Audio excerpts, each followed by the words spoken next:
여러분, 코스피가 2022년에 얼마나 떨어졌느냐? 25.17%나 떨어졌어요. 야, 굉장히 많이 떨어졌죠.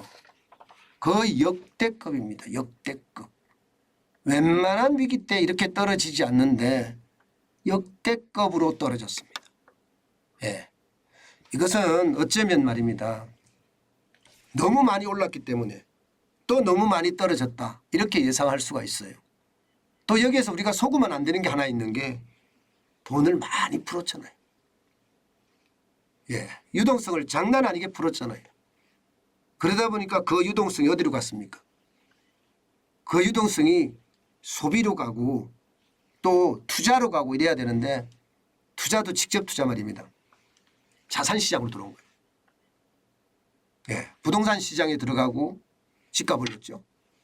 또 주식시장에 들어가서 집값 올렸죠. 실제로 집값을 집값도 많이 올리고 주가도 굉장히 많이 올렸습니다.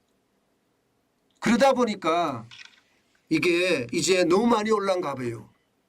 야, 이거 너무 많이 올랐어. 안 돼. 더 이상 안 돼. 하면서 꼬꾸라진 게 2022년입니다. 그러니까 2020년 코로나가 터지면서 돈 뿌리고 2021년 돈 뿌리고 선거 때마다 뿌리고 또 뿌렸죠. 그 현금 살포가 결국은 말입니다. 주식시장이나 부동산 시장에 굉장히 영향을 많이 미쳤고요. 특히 주식시장에는 그 여파가 서서히 식어가면서. 왜 식었습니까? 금리 인상하면서. 금리 인상을 하니까 식을 수밖에 없었잖아요. 예, 금리 인상을 하면서 시장에는 영향을 많이 줬습니다. 그것이 2021년부터 시작을 해서 2022년까지 주가가 쭉 빠지는 원인이 된 것은 아닌가. 올해만 25.17%. 올해만. 전체적으로 보면 말입니다. 2021년 7월 6일 날 보세요. 코스피가 3,305.21까지 올라갔습니다.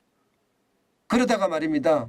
예, 지금 많이 떨어졌을 때가 여러분 보시다시피 2,155.49까지 빠진 적도 있습니다. 이것은 고점 대비해 보면 34.79%입니다. 굉장히 많이 떨어졌어요. 굉장히 많이 떨어졌어요. 저는 이런 것을 보면서 말입니다.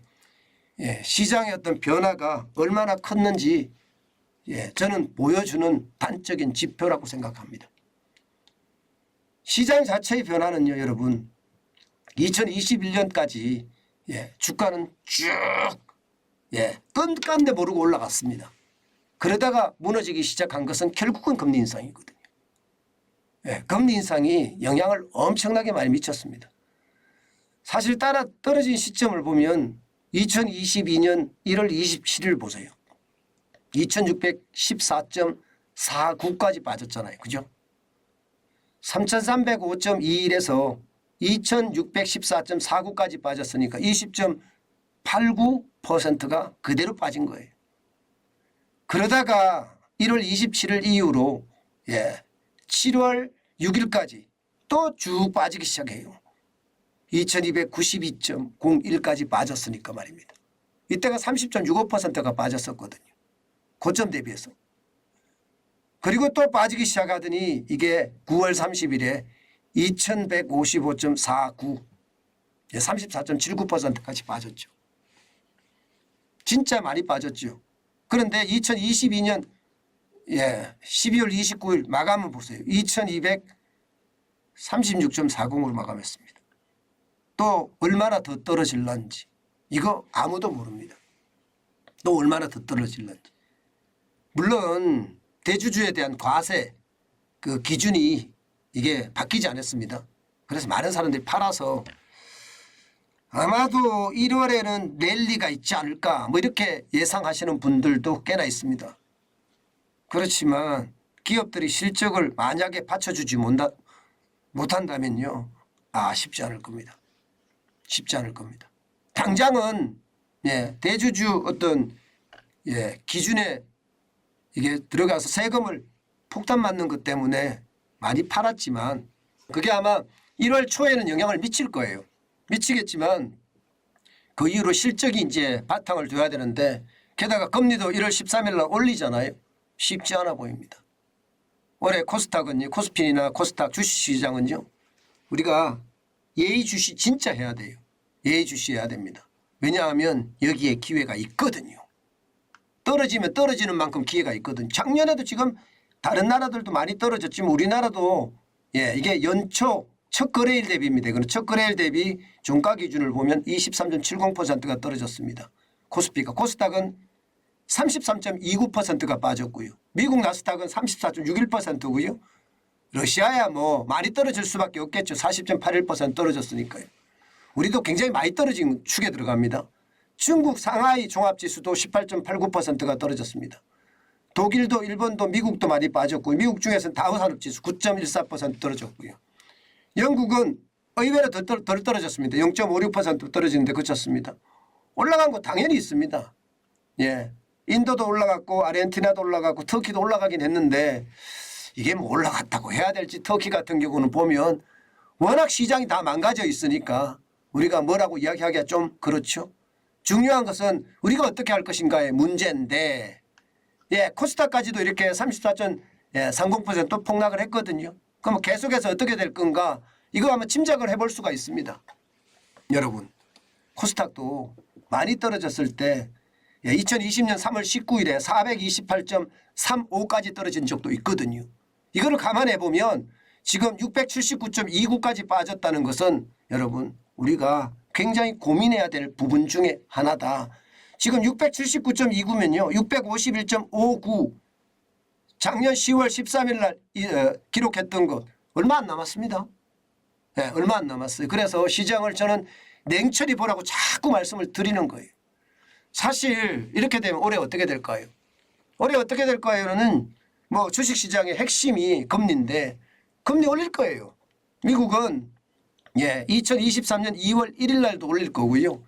2023년 올해입니다. 3월인가요? 3월 21일 날도 올릴 가능성이 굉장히 높습니다.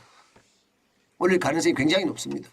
그러면 금리가 올라가면 올라가는 만큼 주식시장에 대한 불안감 커질 수밖에 없거든요. 왜? 금리가 올리면 돈 빌려서 투자하는 거 B2가 불가능해지잖아요. B2가. 지금 우리도 그렇거든요. B2가 많이 줄었어요. 어떻게 하든 줄 수밖에 없는 게 워낙 금리가 높기 때문에 말입니다. 실제로도 말입니다. 위기별로 보면 쭉쭉 내려가는 거 많죠. IMF 외환위기 때는요. 우리 코스피가 얼마나 떨어졌었느냐. 1996년에 보세요. 26.24% 떨어졌죠. 굉장히 많이 떨어졌습니다. 올해 떨어진 거 아마 이거보다 만약에 많이 떨어진다 하면 난리가 날 겁니다. 왜? 작년에 이미 24.89%가 떨어졌는데 또 떨어진다고? 이렇게 나올 수밖에 없으니까요.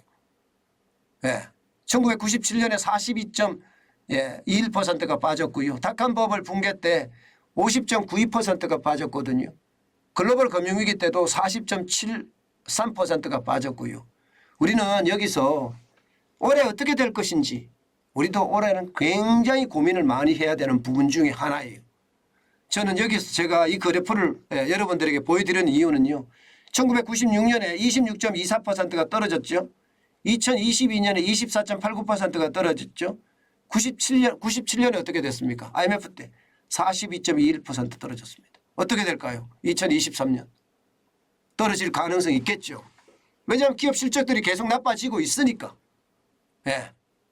떨어질 가능성이 있습니다. 저는 굉장히 높다고 봅니다. 제가 지금 여러분들에게 계속 말씀드리는 게 가장 주목해야 될 것이 기업의 실적이다. 삼성전자가 영업이익을 얼마나 내느냐, SK하이닉스가 영업이익을 얼마나 내느냐 굉장히 중요하다. 삼성전자가 영업이익을 작년 대비해서 예를 들어 50% 이상으로 떨어진다. 난리 날 겁니다. 아마. 난리 날 거. 1분기가 굉장히 중요하다고 보는데요.